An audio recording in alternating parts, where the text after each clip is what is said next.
Gunmen attack beryllium security guard company again. This is Undiluted News. Mikey Bones reporting. 3 beryllium security guards received medical treatment following another armed attack on one of the security company's courier vehicle on Tuesday afternoon.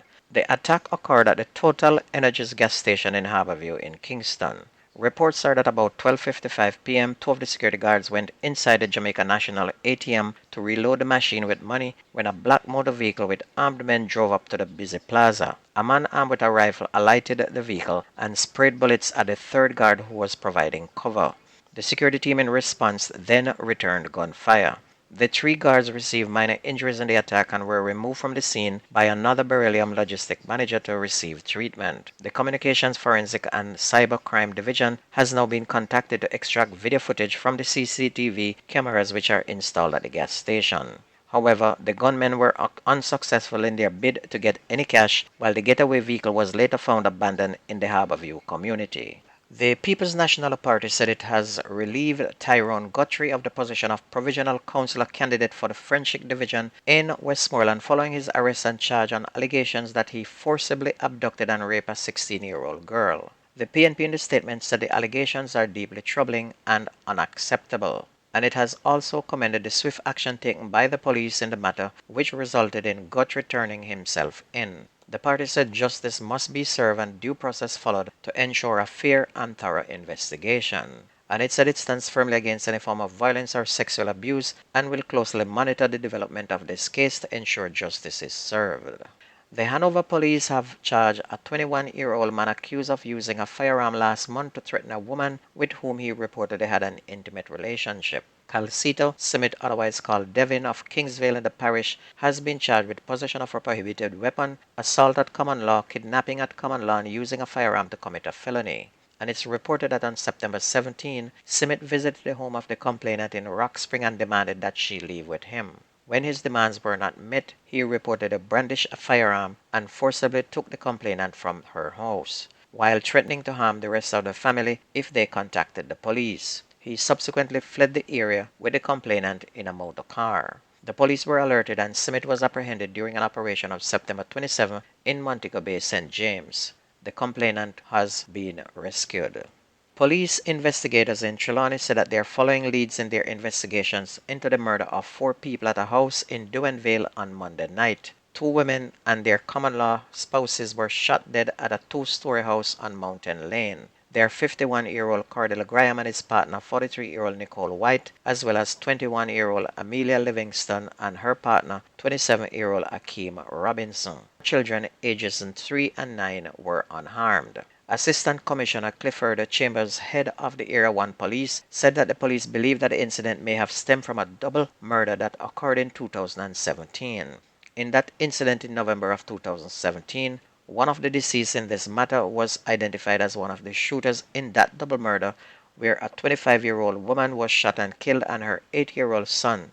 In that incident as well, they had 4 other persons who were shot and injured, aged 14, 17, 23, and 8. The suspect in that case, who is now dead, was arrested, but investigators had difficulty charging him because of identification purposes.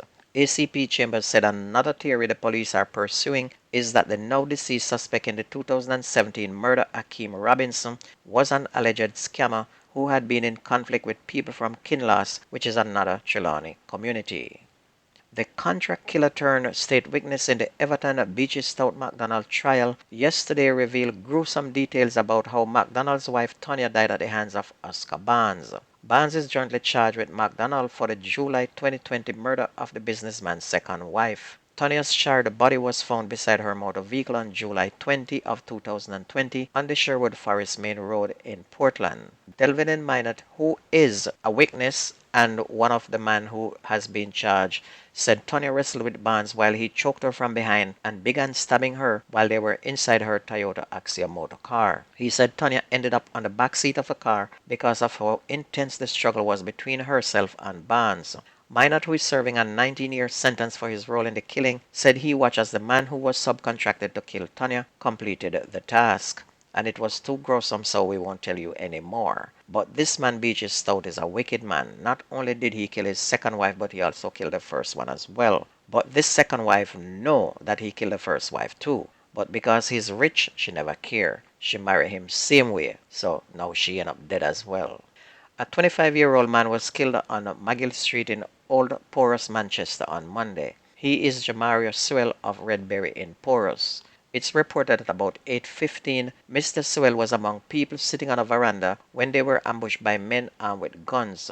The men assaulted a man before opening fire at Mr. Sewell. Both men were taken to the hospital where Sewell was pronounced dead and the other man treated and released. And this is the third murder in Manchester in a week.